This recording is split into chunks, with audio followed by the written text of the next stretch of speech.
روکیا نواز خان روډ نو څنګه دی؟ خدای خپل سبق وای بس دوا کوا چې سخت کال په فرست ډیویژن کې پاس شي. زما خو دوا ده چې خدای تاسو دوانه بچیان کی ته کینا زه دل په منډه یو پیاله چوم. زما ضروری کار دی. ډېر ورځې شوې ته مې لیدلې نه وې. ما وی چې د خور تپوس مې وکم. روډ چې د خور تپوس نه کې نو څوک به کوي. په دومره لویه دنیا کې سماوم دقت ورونه یې تاسو. په تاسو خو سچوندې یم. خدای تاسو تود باد نه مساتی خورې چې تاسو خوشاله وینم نو من غټېږم. خدا زه اوس ورځم. د خدای پامان. په مخه دې ښه. لاړم بچو. په مخه دې ښه ماما جي. السلام علیکم. وعلیکم السلام. شاباز څنګه یې؟ شکر ده خدای. راځه کېنه کنه. نه دا وخت په جلدی کې بیا به راشم.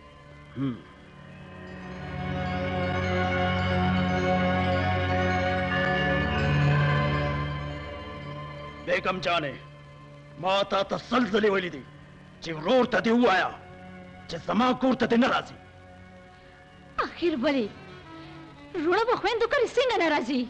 ستا ورور بدماش دی او زه قانون یم. جرم او قانون د یو چت لاندې نشي اوسېدی. که ته خپل ورور نشې منې کولی نو زه به یې پخپله منې کړم. ولې به منې کې؟ زما په دې کور څه حق شته؟ مال څوک بل څوک نه زما ورور راځي. بس ما تا ته ووایې ښځې چې ورور دې پوه کړه. دا مهیره وه سړیه زما هم تپوس کولو والا شته. الله دې زما وروڼه ژوندي لري. بکواس بند کړئ. تاسو غوندې بزدلانو ته په ورونو ویلو باندې ما ته شرم راځي. شرم د چنګیز خان او سرتیز خان د یېرې نه خلک په خوب کې یریږي او بیا په دې علاقه کې څوک زموږ مخې ته ټټم نشي کولی. او بیا تاسو یو معمولي غوندې بدماش شابازي د لاسه وهل څنګه وخوړل. د شابازي سره پیژنګلو ډېره ضروري شوه سرتیز خانه. اوس د شابازي ژوندي پرېښودل زمونږ دپاره ډېره د شرم خبره ده. په نن موږ شابازي ته دا خولې ماته نه کړه که نه نو هغه به بیا سبا زمونږه دا خولې ماتوي. امجد خان بالکل ټیک وایي. د شاباز خان لږې وزرې شوي دي. هغه څه موده مخکې زما سره د سلطاني د رور په سر جګړه هم کړې وه. نو بیا راځئ چې شابازي ته وښیو چې جګړه او بدماشي څنګه کېږي. شودګانو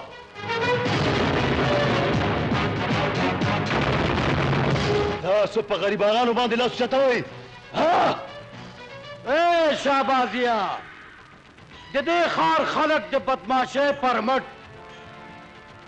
زمونږ نه اخلي. بیا تا زما په ورور د لاس اوچتولو جرأت څنګه وکړه؟ کږه خوله همیشه په سوک سمیږي. تاسو هم را میدان ته شئ چې نن ستاسو نه ستاسو دا بدماشي وباسم. نن به له دې ځای نه تاسو په خپلو خپو نه په کټونو کې ځئ. ودرېږئ. خبردار چې قانون لاس کې وانخلی والله چې نن ټول بوځمه. انسپکټره شابازی ستا په وجه پرېږدم ځکه چې دی ستا د ښځې ورور دی. ګنې دی به نن ما په تیلو کې سوځولی وی. شکر وباسه سرتیزه چې دا پولیس والا راله. ګینې قسم په خدای که چا هم دا مشاهدې پېژندلی وی. ګورو به شابازیه ګورو به.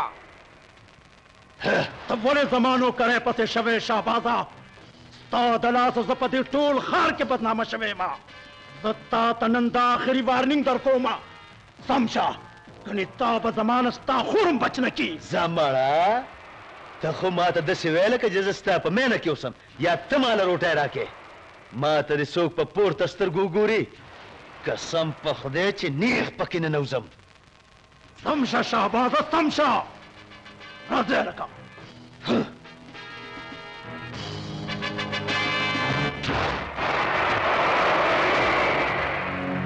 داسې دوسان چې بیا راشي ډس ته پورته اجینا ته څوک یو دلته زما دفتر کې څه کوې ولکه دا هماغه چوکره دی که نه یو چې مونږ سره یې کار کولو بله ورځ خو دا هلک و او ډېر ښکلی هلک و دا نن جینۍ څنګه شوه زه جینۍ یم خو مجبورۍ رانه هلک جوړ کړی و مجبوري لکه دا ډېره غریبه جینۍ ده مور یې بیماره ده پلار یې پوډري او جوارګر دی نوکریالی چې به چېرته تلمه د خلکو به راته نیت خرابېده ځکه مې د ځان نه هلک جوړ کو او کار کومه که دا خبره ده نو د نن نه پس به ستا د ټول کور بوج زه په خپلو اوږو چوتومه او ستا د مور علاج به م زه کوم دکه شانو زما په نقش قدم روان دی یاره خدای ته وګوره ته خو بارو زما پوه نه شم معافي غواړم ته څه سوچ کې تا خو زه نن وګټلم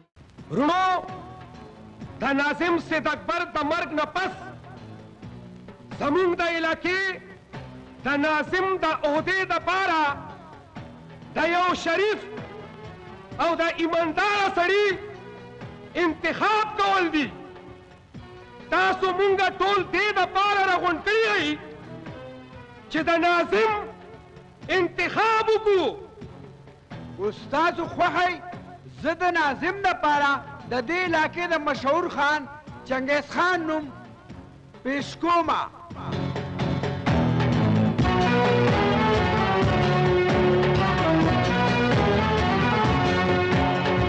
ووایه رونو تاسو ته منظوره ده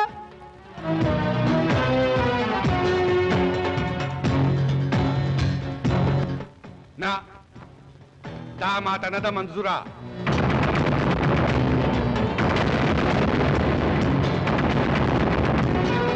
ځکه چې زمونږ ناظم یو نیک ایمانداره او پرهیزګاره سړی پکار او پاتې شو چنګیز خان نو چنګیز خان یوازې زه نه تاسو ټول ډېر ښه پېژنئ چې دی یو سودخور بدکاره ظالم او شرابي سړی دی دی زموږ د علاقې ناظم نشي جوړېدی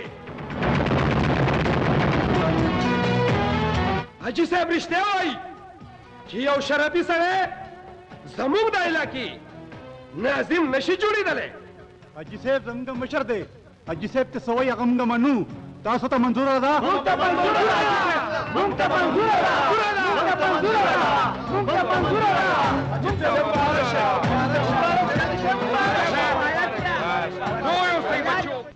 वाह Genghis Khan लाला वाह په جرګه کې ستاسو بېعزتي وشوله زموږ نه پرتګونه کوشول دا چې غلام نبي په ګولو باندې ډز ډز ډز سورې ولې نه که الوایا کنې لیونی کېږم من خواجی غلام نبی په ډک محفل کې وشتو خو لالا منې کړو مونږ خو وې چې لالا به ناظم جوړ شي مونږ به د پولیس او د ولس د خولې نه وځو بیا به زمونږ راج وي راج د ولس او د پولیس پروا مه کوئ خلک اریږي خو ایراونه والا پکار دی زمونږ نه غټ ګندګیر څوک دي چې په کومه لاره ځو نو خلک توبې وباسي هسې خبرې کوې غلام نبي په ډکه جرګه کې زما لالا ته شرابي ویلو هغه له څه جواب ورکول غواړي راځئ چې نن چې غلام نبي ته دا وښیو چې شراب سړي ته څومره زور ورکوي ته ټیک وې رستم خانه حاجي غلام نبي ته خو ما هم په هغه وخت جواب ورکولی شو خو ما ویل چې زه هسې هم ډېر بدنام یم د کلي خلکو مخکې به نور هم بدنام شم دی ورشئ او کم غلام نبي چې ما ته شرابي ویلي و هغه په شرابو کې داسې ولمبوئ چې ټول کلی تماشه وکړي ځئ